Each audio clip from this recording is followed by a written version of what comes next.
Revuri Prakash Reddy Parakala MLA Congress నుంచి ప్రాతినిధ్యం వహిస్తున్నారు. వరంగల్ పార్లమెంట్ నియోజకవర్గ పరిధిలోకి వస్తుంది పరకాల అసెంబ్లీ కాన్స్టిట్యున్సీ. గత ఎన్నికల్లో కాంగ్రెస్ నుంచి పోటీ చేసినటువంటి రేవూరి ప్రకాష్ రెడ్డి తమ సమీప ప్రత్యర్థి బీఆర్ఎస్ నుంచి అప్పటికి సిట్టింగ్ ఎమ్మెల్యేగా ఉన్నటువంటి చెల్లా ధర్మారెడ్డి పైన విజయం సాధించారు.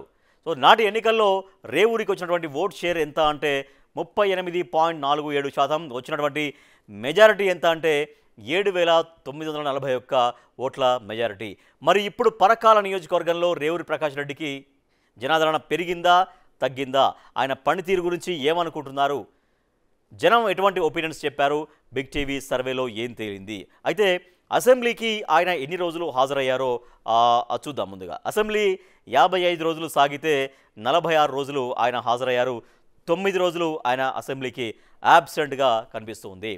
ఇక సో ప్లస్ పాయింట్స్ ఏం చెప్పారు రేవూరి ప్రకాష్ రెడ్డికి సంబంధించి బిగ్ టీవీతో అక్కడ జనంలో రేవూరికి పాజిటివ్ ఇమేజ్ ఉంది. రేవూరి ప్రకాష్ రెడ్డి చాలా సీనియర్ మోస్ట్ లీడర్. ఉమ్మడి ఆంధ్రప్రదేశ్ సమయంలో టీడీపీ గవర్నమెంట్లో ఉన్నప్పుడు కూడా ఆయన ఎమ్మెల్యేగా పనిచేశారు. నర్సంపేట నియోజకవర్గం నుంచి గతంలో 3 సార్లు ఆయన ఎమ్మెల్యేగా పోటీ చేసినటువంటి ఎమ్మెల్యేగా సేవలు అందించారు. అక్కడ ఆయన సీనియారిటీ ఉంది. సో అది పాజిటివ్ ఇమేజ్గా ఆయనకు కలిసి వచ్చింది. జనానికి హెల్ప్ చేసేందుకు ఎప్పుడు రెడీగా ఉంటారు. తర్వాత ప్రభుత్వ డిగ్రీ కాలేజీ కూడా అక్కడ శంకుస్థాపన జరగడం కూడా ప్లస్ పాయింట్గా మారింది. నెక్స్ట్ టెక్స్టైల్ పార్కులో ఉపాధి కోసం సంప్రదింపులు. వరంగల్లో కాకతీయ మెగా టెక్స్టైల్ పార్క్ అనేది ఒకటి నడుస్తూ ఉంది. సో దానిలో ఉపాధి కోసం సంప్రదింపులు జరుపుతున్నారు. స్థానిక యువతకు ఉపాధి కల్పించే విధంగా. అలాగే పరకాల హాస్పిటల్ అప్గ్రేడ్ ప్రతిపాదన ఒకటి దాన్ని కూడా ముందుకు తీసుకెళ్తున్నారు. యంగ్ ఇండియా స్కూల్ మంజూరు చేయించడం కూడా ఇవన్నీ కూడా ప్లస్ పాయింట్స్గా కనిపిస్తున్నాయి. నెక్స్ట్ నీరుకుల్లలో కోల్డ్ స్టోరేజీ ఫెసిలిటీకి శంకుస్థాపన. నీరుకుల్ల అనేది అక్కడ హన్మకొండ దాటిన తర్వాత అంటే వరంగల్ హన్మకొండ దాటిన తర్వాత ఉంటుంది. అక్కడ కోల్డ్ స్టోరేజీ ఫెసిలిటీకి అక్కడ శంకుస్థాపన చేశారు. రాబోయే రోజుల్లో అభివృద్ధి జరుగుతుందన్నటువంటి ఆశ కూడా కనిపిస్తూ ఉంది. నెక్స్ట్ రేవూరికి క్యాడర్ నుంచి ఫుల్ సపోర్ట్గా ఉంది. పార్టీ కార్యక్రమాల్లో ఆయన చురుగ్గానే పాల్గొంటున్నటువంటి ప్లస్ పాయింట్గా ఉంటే మైనస్ పాయింట్స్ ఏం చెప్పారు బిగ్ టీవీ సర్వేలో రేవూరి ప్రకాష్ రెడ్డి గురించి? మైనస్ పాయింట్స్: కొండా రేవూరి వర్గాల మధ్య ఘర్షణ. కొండా సురేఖ అండ్ కొండా మురళి ఆ దంపతులకి రేవూరి వర్గాల మధ్య చాలా ఘర్షణ అనేది అది నిత్యం సాగుతూనే ఉంది. ఇక్కడ రాష్ట్ర నాయకత్వానికి కాంగ్రెస్ పార్టీ నాయకత్వం ఇన్వాల్వ్ అవుతున్నా కూడా చల్లారినట్టే చల్లారుతుంది. మళ్ళీ అది నివురుగా నిప్పులా సాగుతూనే ఉంది. కొండా దంపతులు అనేక వేదికలపైన బాహాటంగానే రేవూరి ప్రకాష్ రెడ్డిని విమర్శిస్తున్నారు. నెక్స్ట్ పరకాల ఎమ్మెల్యే తమ కూతురు ఉంటుందని కూడా చాలా బాహాటంగా అనేక వేదికల్లో మాట్లాడడం కూడా చూస్తున్నాం. సో అట్లా ఘర్షణ అనేది జరుగుతుంది. ఎడ్యుకేషనల్ హబ్ హామీ ఏమైంది? అది కూడా మైనస్ పాయింట్గా కనిపిస్తుంది. దామర చెరువు మినీ ట్యాంక్ బండ్. అక్కడ దామర చెరువు అనేది ఒక పేరున్నటువంటి చెరువు, చాలా పెద్ద చెరువు. అది అక్కడ మినీ ట్యాంక్ బండ్గా చేస్తే మరింతగా అక్కడ ఆహ్లాదకరమైన వాతావరణం పెంపొందించినట్లు అవుతుంది. అది మైనస్ పాయింట్గా కనిపిస్తుంది ఆ పని చేయకపోవడం. నెక్స్ట్ దామర చెరువు మత్తడితో కాలనీలు చాలా వరకు జలమయం అవుతున్నాయి. సో అక్కడ తగు జాగ్రత్తలు తీసుకోవాలి, అప్రమత్తం చేయాల్సినటువంటి అవసరం ఉంటుంది.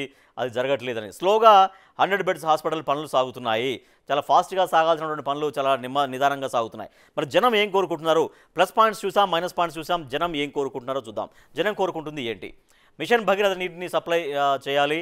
తర్వాత 2-3 రోజులకు ఒకసారి నీళ్ళు వస్తున్నాయి. దాంతో చాలా వరకు ఇబ్బంది పడుతున్నారు. ఒకటైతే కొనాయిమాకుల లిఫ్ట్ త్వరగా పూర్తి చేయాలి. ఆ లిఫ్ట్ కనుక పూర్తయితే సమీపంలోని గ్రామాల్లో ఉన్నటువంటి చాలా వరకు ఆ గ్రామాలకు సాగునీళ్ళు అందుతాయి. తద్వారా పంటలు మరింతగా ఎక్కువగా పండడానికి ఆస్కారం ఉంటుంది. దాన్ని కంప్లీట్ చేయాలని జనం కోరుకుంటున్నారు. నెక్స్ట్ డిగ్రీ కాలేజ్ స్పీడ్గా పూర్తి చేయాలి. 100 బెడ్స్ హాస్పిటల్ వేగంగా కంప్లీట్ చేయాలనేది జనం కోరుకున్నారు. విద్య అటు వైద్యం రెండు కూడా జనం తొందరగా ఆ సౌకర్యాలు కావాలనేది జనం కోరిక. ఇక ప్లస్ పాయింట్స్ ఏంటో చూసాం, మైనస్ పాయింట్స్ ఏంటో చూసాం. జనం ఏం కోరుకుంటున్నారు పరకాల నియోజకవర్గ ప్రజలకు చూసాము. బిగ్ టీవీ ఎక్స్క్లూజివ్గా చేసినటువంటి సర్వేలో పరకాల ఎమ్మెల్యే రేవూరి ప్రకాష్ రెడ్డికి ఎటువంటి రిజల్ట్ వచ్చిందో చూద్దాం. రిజల్ట్ చూస్తున్నాం. అనుకూలం 51%, వ్యతిరేకం 21%, తటస్థం 28%. సో వ్యతిరేకం తటస్థం 20స్లో ఉన్నాయి, తటస్థం 30 దాకా కూడా వెళ్తుంది. సో ఈ రెండు ఇంకా మరింతగా తగ్గించుకోవాల్సినటువంటి అవసరం ఉంటుంది. పరకాల నియోజకవర్గానికి ఇంకా మరిన్ని అభివృద్ధి ఫలాలు అందించాల్సినటువంటి బాధ్యత కూడా ఉంటుంది. సో జనం ఏం కోరుకుంటున్నారు, జనం ఎటువంటి సమస్యల పరిష్కారం కోరుకుంటున్నారు, వాటికి పరిష్కారం చూపగలిగితే రాబోయే రోజుల్లో అనుకూలత మరింతగా పెంచుకోవచ్చు. సో రేవూరి ప్రకాష్ రెడ్డి పరకాల ఎమ్మెల్యే గారు, ఇది మీ స్కోరు. బిగ్ టీవీ ఎక్స్క్లూజివ్గా చేసినటువంటి ఆ సర్వేలో మీ నియోజకవర్గ ప్రజలు చెప్పినటువంటి ఫీడ్బ్యాక్ ఆధారంగా బిగ్ టీవీ మీకు ఇస్తున్న స్కోర్ ఎంత అంటే 51%.